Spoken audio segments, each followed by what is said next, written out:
Sebenarnya ada sedikit informasi bahwa saya lihat banyak dosen-dosen juga di sini, Bapak Ibu dosen.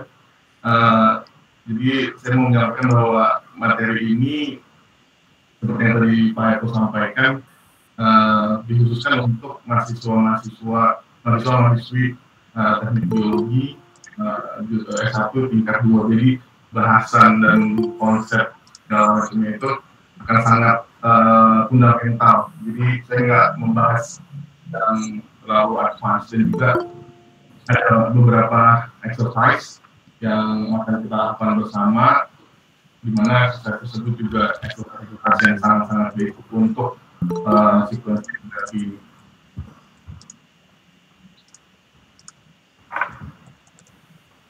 Sedikit perkenalan, nama saya Diki Haris Hidayat. Saya menempuh pendidikan S1 saya di Teknik Biologi UKM Yogyakarta.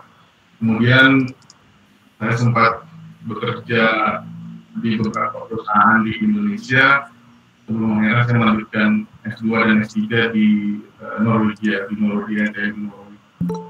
Mostly saya geologist, geophysicist in background. Tapi di S3 saya ini lebih ke aplikasi dari data-data surface untuk mengetahui karakterisasi dari submarine sediment conduits. Jadi utamanya fokus saya lebih ke channels, canyon, submarine canyon seperti itu.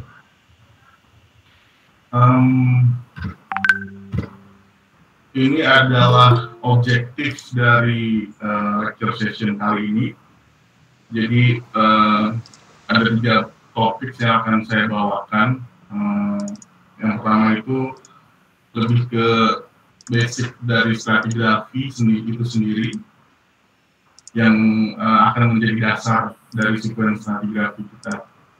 Kemudian juga yang kedua, kita nanti akan membahas deep marine process and products, yang nantinya akan kita kaitkan dengan basic sequence stratigrafi. Yang terakhir, mungkin biar lebih semangat, kita nanti akan diskusi juga apa sih aplikasi dari deep marine sequence stratigrafi ini. Sebelumnya sebagai geoscientist kita bakal dealing dengan data ya pastinya. Jadi khusus untuk sequence stratigrafi ini adalah range dari resolusi data. Mungkin ini dibuat Manuel Gunner tahun 90, jadi mungkin resolusinya sudah mulai lebih baik akhir-akhir ini. Jadi kayak semacam seismic reflection data itu bisa meng-capture tebal lapisan di bawah 15-10 meter. Bahkan yang baru ini ada perusahaan di Norway, mereka bisa meng-capture kurang dari 5 meter sampai kurang dari 2 meter thickness dari sedimen. Hal ini penting disampaikan karena sehari-hari kita akan berhubungan dengan data-data ini. Jadi kita akan mengetahui di mana kita akan bermain dalam hal stratigrafi ini. Dalam seksi kali ini saya bahkan banyak menggunakan 2 data, yaitu data log dan data seismik. Jadi mungkin nanti teman-teman bakalan sering melihat kurva gamma ray seperti ini, terus akan melihat data seismik seperti synthetic seperti ini. Mungkin cepat-cepat aja nih, kemarin Mas Eko bilang teman-teman mahasiswa baru dapat introduction ya, jadi mudah-mudahan bisa ngikutin beberapa data yang nanti saya sampaikan berkaitan dengan sequence stratigrafi ini.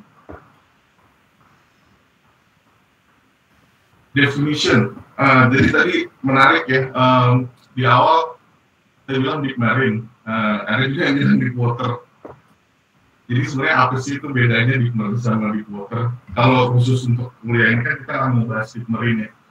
Jadi ada 2 terminologi sebenarnya tentang either itu orang bilang deep water atau deep marine. yang gambar sebelah kiri itu Shanmugam.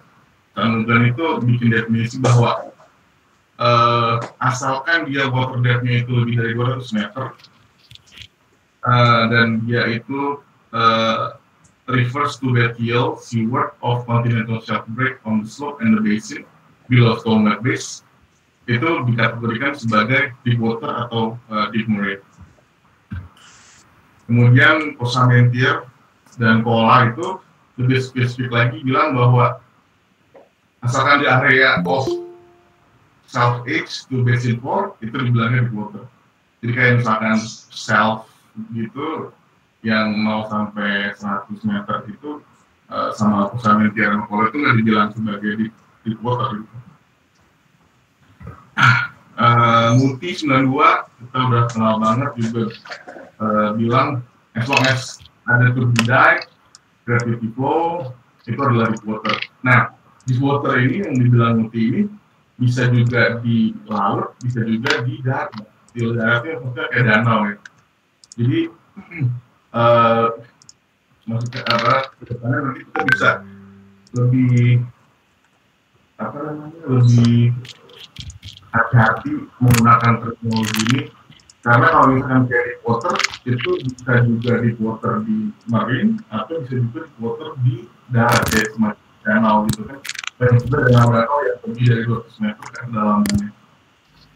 Jadi untuk lecture ini saya lebih spesifik ke deep marine, terutama menggunakan klasifikasinya Kosamentier dan Kola itu dari Shelf Edge sampai ke Basin 4. Apa sih pentingnya kita belajar deep marine stratigraphy ini? Saya suka dengan poster ini, poster dari Geological Society of London, terbit tahun kemarin kalau nggak salah. Saya ada linknya di situ.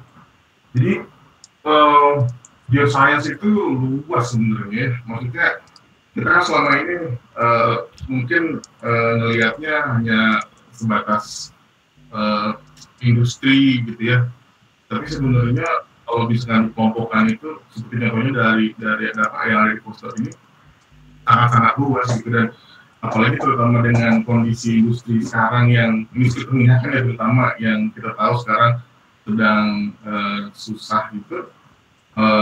Saya berpikir kenapa kita nggak juga mencoba kesempatan yang lain gitu dari disiplin kita, khusus untuk deep water itu sendiri atau deep marine itu sendiri.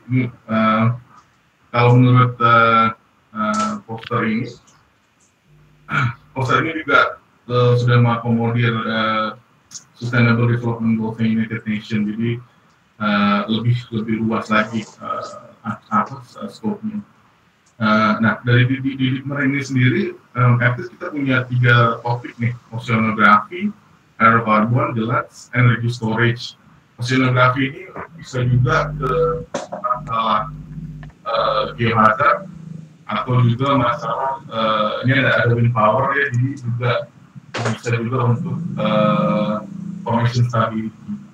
Dan kalau teman-teman mungkin dengar ada nama perusahaannya Fugro. Fugro itu mereka kayaknya leader untuk masalah seabed stability, dan di Norway Fugro itu benar-benar naik.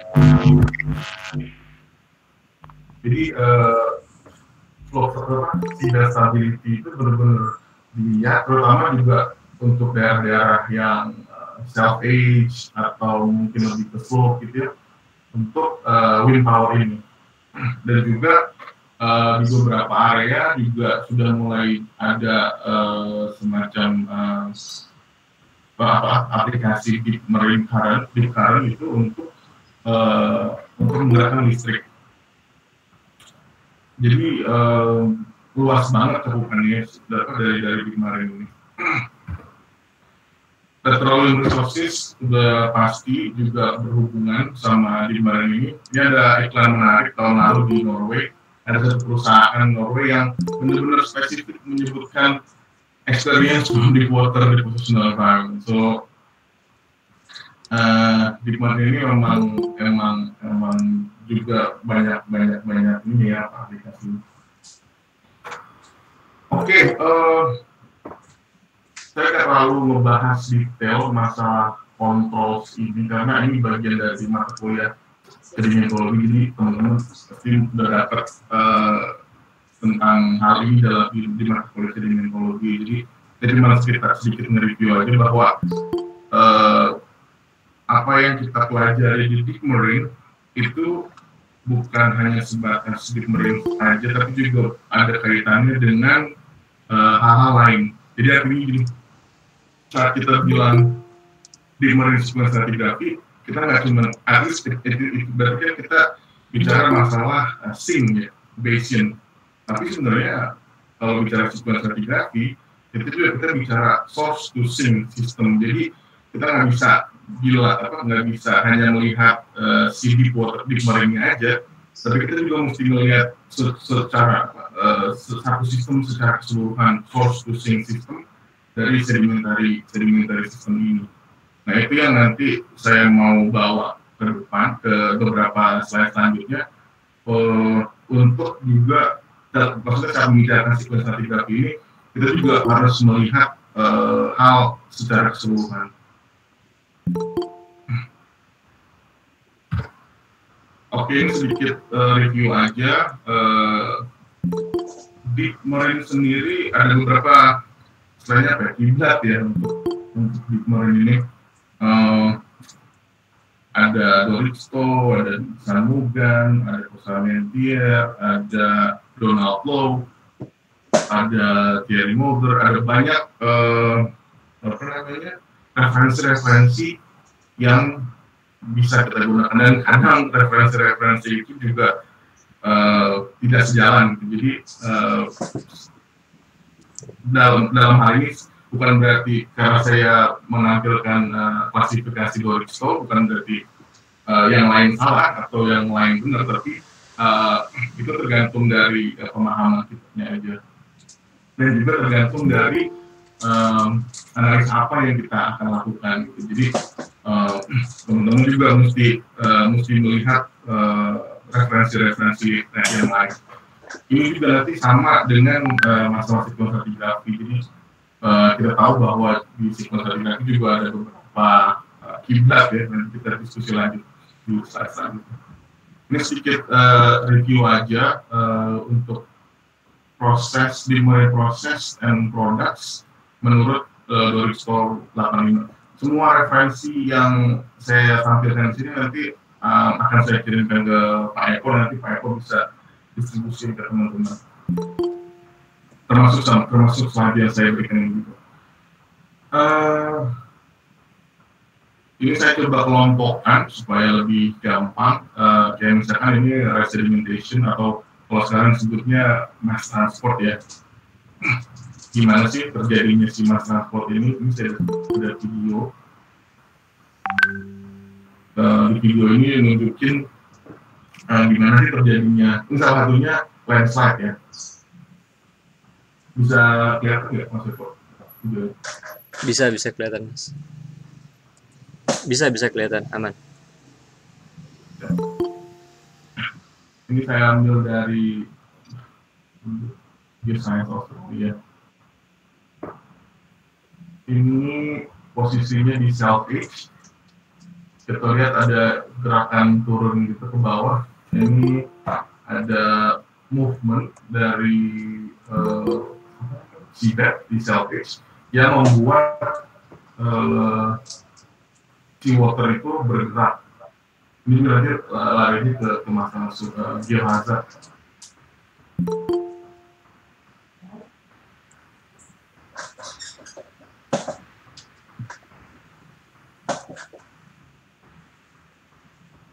Dan akhirnya si air laut ini sampai ke darat.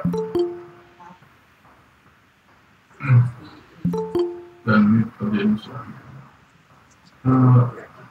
Ini yang mau saya garis bawahi sedikit. Di video ini kita punya self edge dan kita punya slope failure dari si self edge itu akan mengakibatkan landslide, submarine landslide dalam hal ini. Kemudian selanjutnya turbidite current. Turbidity currents are density-driven flows, usually at the bottom of the ocean or lakes and sometimes quiescent pools and rivers. Here are shown numerous examples of turbidity currents in laboratory apparatus. This first example is a turbidity current running down a ramp.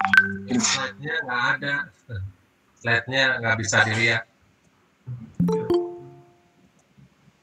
Kalau sekarang enggak.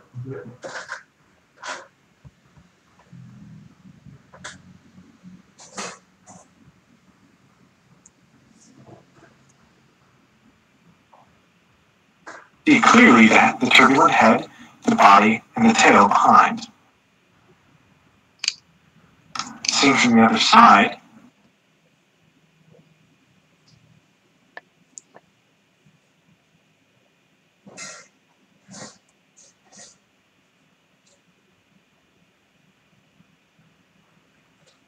this is a front view with the turbidity current running toward you. This was taken with a GoPro. Here's a turbidity current running again down the same slope. Kalau kita lihat di video ini, ini salah ciri khas turbidity current ya, di submarine environment. Tadi dibilang ada head, di headnya, ada tailnya, dan kalau kita lihat karakteristiknya cukup unik ya, di-compare dengan si resedimentation system. And you can see the anatomy of the turbidity current. Once again, we're a turbidity current running down a ramp, but this time, and turbidity spreading out in a low-bait shape and encountering an obstacle. Tadi bagian head ini sampai ke area yang lebih di flat, dia akan membentuk apa yang disebut dengan loops atau fan gitu, submarine fan. Which goes around almost over.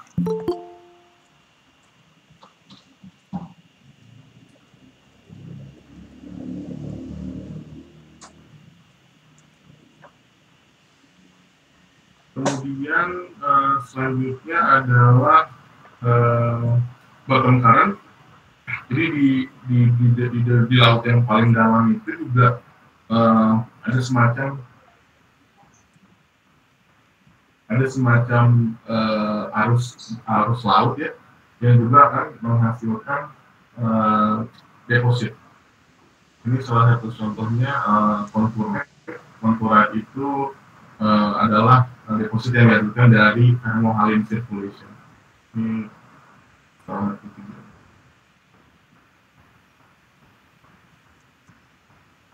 Jadi si thermohaline circulation ini akan bergerak berdasarkan perbedaan dari salinitas dan temperatur dari air laut. Jadi saat arus lautnya itu bergerak, mereka juga mentransfer sedimen juga.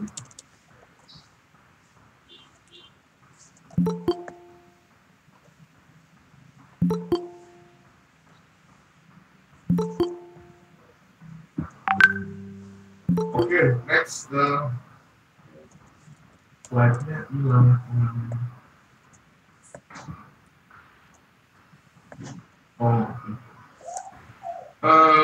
Next, depositional elements. Jadi seperti yang saya sampaikan dari awal, untuk deep marine ini saya coba pakai klasifikasinya Osamentia, di mana Osamentia itu mengkarakterisasi deep marine itu dari self age sampai ke basin floor area di sini. Nah, ini adalah depositional elements yang ada di deep marine system yang juga dikaitkan dengan sedimentary process yang dominan pada depositional element tersebut.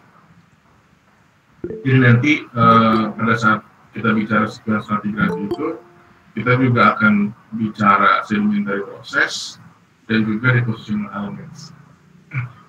ini juga harusnya udah ada di mata kuliah sedimentologi. Jadi saya akan skip. Sequence stratigraphy. Kalau kita lihat ini publikasi terbaru dari Octavian Sartunian tahun 2017 tentang sequence stratigraphy secara umum, dan beliau juga bilang bahwa researcher usually choose the conceptual model that is best adapted to the depositional system they are studying. Itu betul. Jadi kalau teman-teman baca bukunya Sartunian yang ini tahun 2007, itu memang Sartunian ini bilang ngebahas semua depositional environment, tapi kalau kita lihat di grafis ini dia ngambil dari beberapa sumber juga gitu. Jadi banyak, dan juga masih banyak perdebatan dalam hal sequence stratigraphy ini. Sampai 2011 ini, kalau nggak salah ini papernya ini tentang standardization of sequence stratigraphy. Jadi mereka ahli-ahli kumpul untuk membuat standar, tapi lagi-lagi banyak juga researcher yang nggak setuju gitu dengan standarisasi ini, karena memang untuk case-case tertentu kayak contohnya di kemarin itu juga beda gitu dengan sequence stratigraphy di shallow marine atau di fluvial. Jadi masih banyak perdebatan. Tahun kemarin itu perdebatan itu sempat dipublish di websitenya SEBM, tapi kemarin saya cek udah nggak ada perdebatannya, mungkin nanti bikin bingung juga kali. Jadi untuk di kemarin ini saya coba pakai ini yang saya kotakin merah ini, karena menurut saya lebih menggambarkan karakteristik deep marine secara komprehensif, seperti yang saya bilang tadi, yang source to sink system. Dan William Helen Hansen ini kebetulan juga risetnya juga tentang source to sink sejak lama. Dan kebetulan juga saya dapat kesempatan untuk diskusi dengan Henry Costa-Mejia ini tahun 2017. Kebetulan beliau mengunjungi poster saya dan banyak diskusi tentang sequence stratigraphy versinya Costa-Mejia. Dan juga kebetulan saya mengambil mata kuliah sequence stratigraphy ini dengan Profesor William Helen Hansen, dan juga kita sekarang sedang melakukan penelitian dan publikasi bersama khususnya tentang paleo water depth modeling di Final Form, di continental margin di Final Form.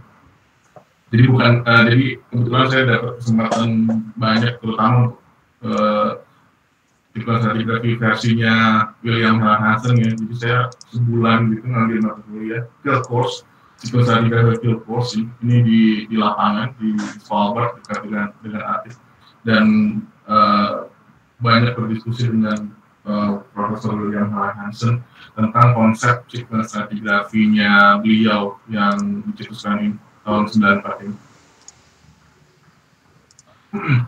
Lagi-lagi bukan berarti klasifikasi yang lain itu salah, tapi mungkin hanya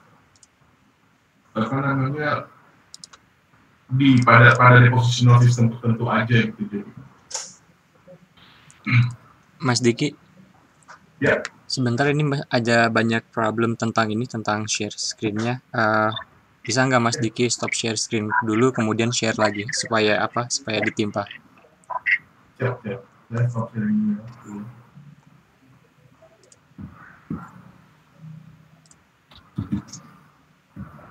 Kemudian ulang lagi. Iya.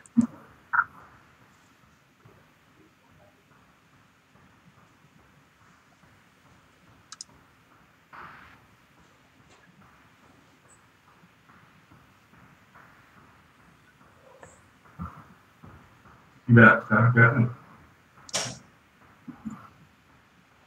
Sudah, ini seharusnya sih sudah.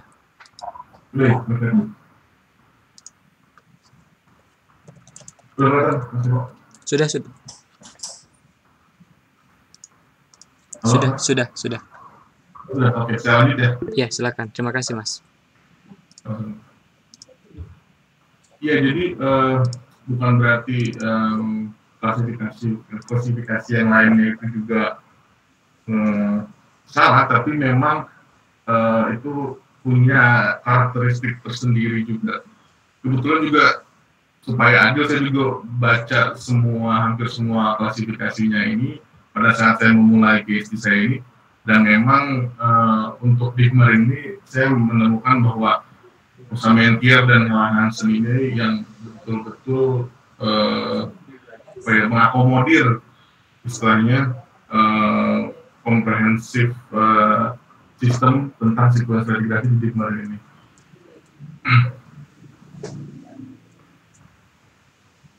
Januari tahun ini, Octavian Saturniano tuh publish satu paper.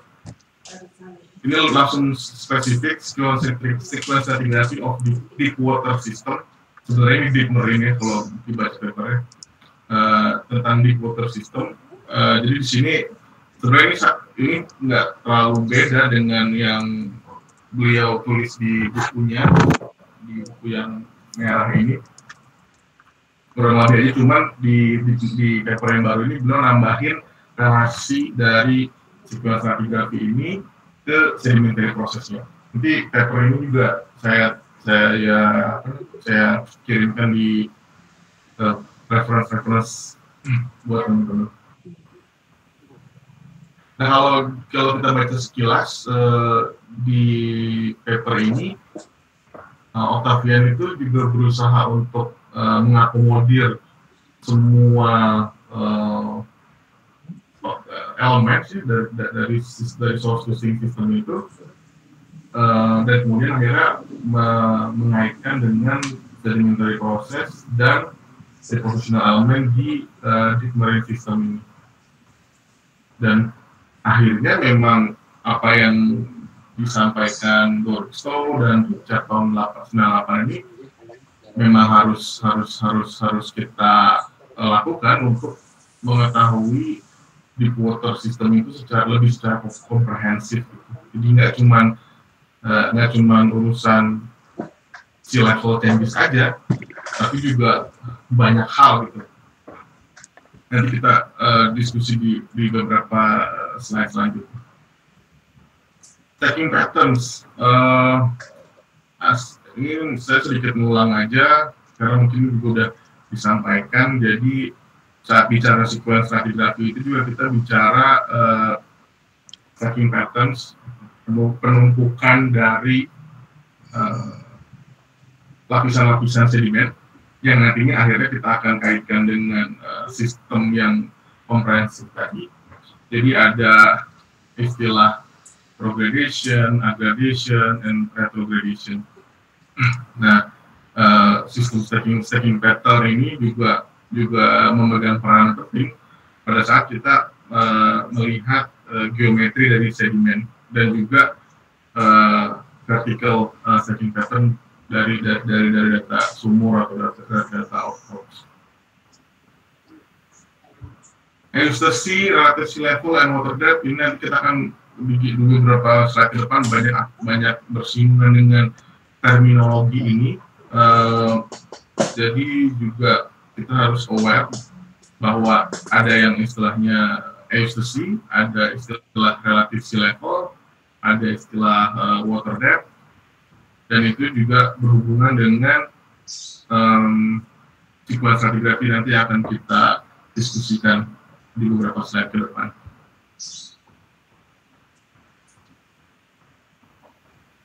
Oke, tadi sedikit pengantar aja buat lecture kali ini.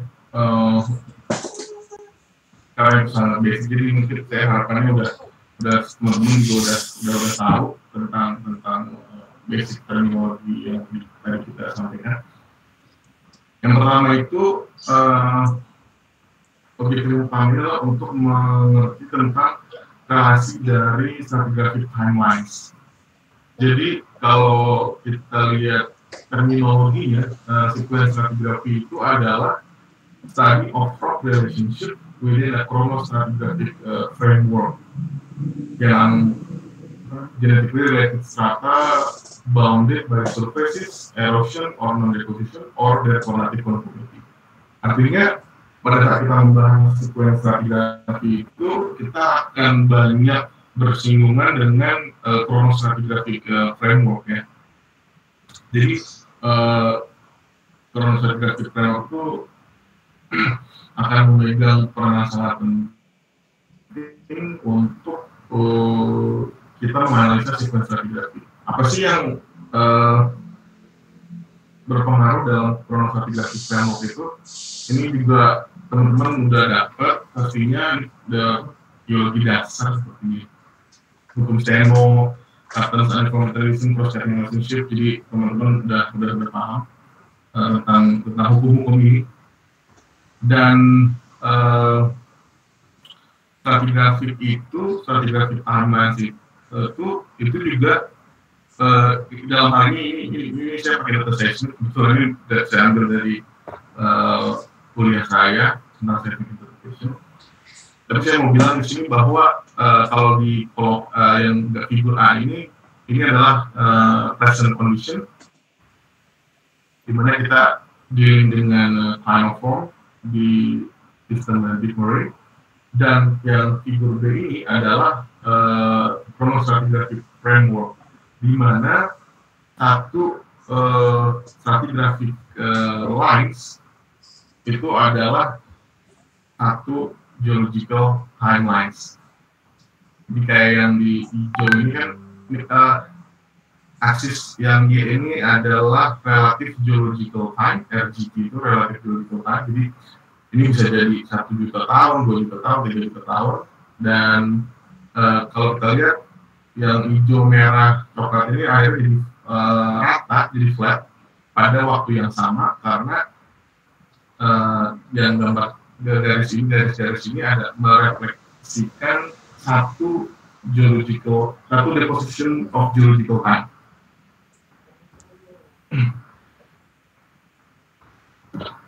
Nah, ini ada semacam exercise. Nanti Pak Eko udah dikasih ya, Pak? Materinya sudah di email sih, kemudian di-share juga linknya di chat form. Jadi silakan buat buat yang mau material exercise-nya sudah ada di chat ya, tinggal di-download saja. Kemudian jangan lupa juga akan ada e-sertifikat. Oleh karena itu mohon diisi juga formnya. Nah, sekarang coba kita lakuin basic exercise tentang chronostratigraphic ini. Kalau misalnya udah dibuka filenya, pakai itu langsung pakai PowerPoint aja. Jadi kalau saya balik lagi ke gambar ini simpelnya adalah kita akan bikin crossplot antara umur geologi di sumbu Y ini dan satu stratigraphic timeline itu adalah diendapkan pada waktu yang sama. Jadi misalkan ini timeline stratigraphic line A, line B, line C gitu ya. Tapi kan ini kan dalam bentuk depth ya. Nah, sekarang kita ubah si depth-nya ini, aksis depth ini kita ganti dengan geological time. Bila dari bawah itu yang paling tua sampai ke atas itu ke arah muda. Coba diorek-orek di PowerPoint-nya. Nanti berapa ya? 10 menit kali ya kita coba exercise ini. Silakan kalau yang mau istirahat juga nggak apa-apa.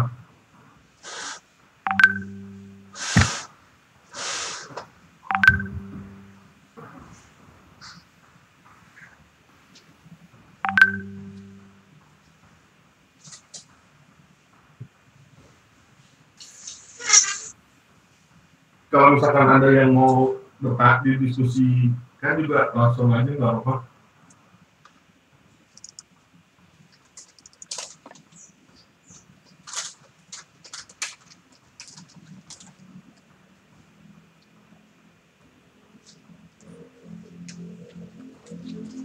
Tapi Mas Eko, ini kan exercise-nya nggak dinilai kan?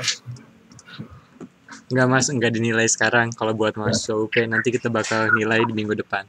Jadi kayaknya minggu depan materinya akan tentang apa namanya Wheeler diagram. Oh, siap. Emang belum diajarin soalnya. Thank you mas udah ngingetin. Siap. Jadi aman buat teman-teman mahasiswa, nggak dinilai, jadi silakan aja kalau mau dioprek-oprek. Tapi kalau misalnya mau didiskusikan juga langsung aja bisa pakai mikrofon kan ya.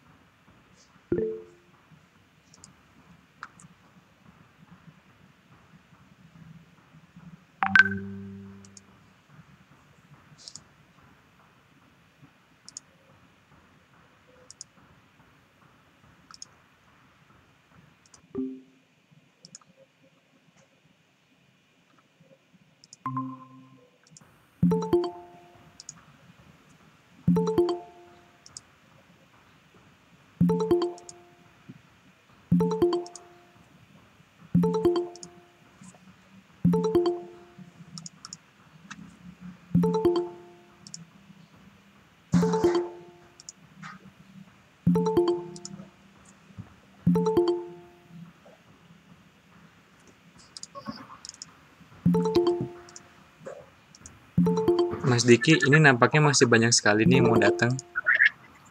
Iya. Ya, jadi tadi sempat error Google Meeting saya.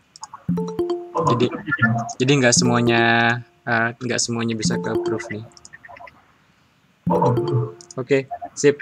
Tapi nanti kita lanjut lagi aja. Jadi sekarang mau break dulu apa langsung lagi Pak Diki? Break dulu sambil bagian exercise kali ya. Oke deh, sip. Jadi buat para peserta saat ini sedang ada exercise, materi exercise-nya sudah di-share di di grup. Sebentar, bukan di grup ya, maksudnya di chat. Sebentar saya akan share lagi.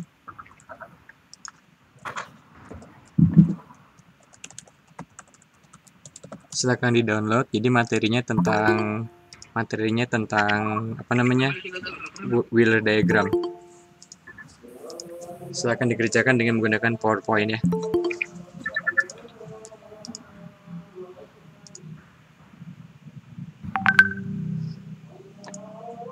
Oke, di sini sudah mulai maghrib Pak Diki. Mungkin kita break sekitar 10 menit ya. 10 sampai 15 menit. Sampai maghribnya selesai, mungkin yang ingin sholat dulu silakan sholat dulu, nanti setelah selesai kita akan lanjut lagi.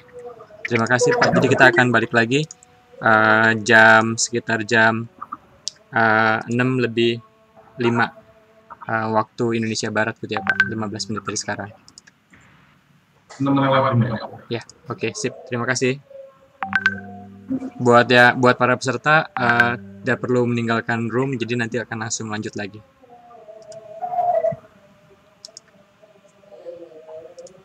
Oh iya, untuk yang ikut join meeting ini yang menyalakan video mungkin bisa dimatikan terlebih dahulu ya, kecuali pematerinya. Terima kasih.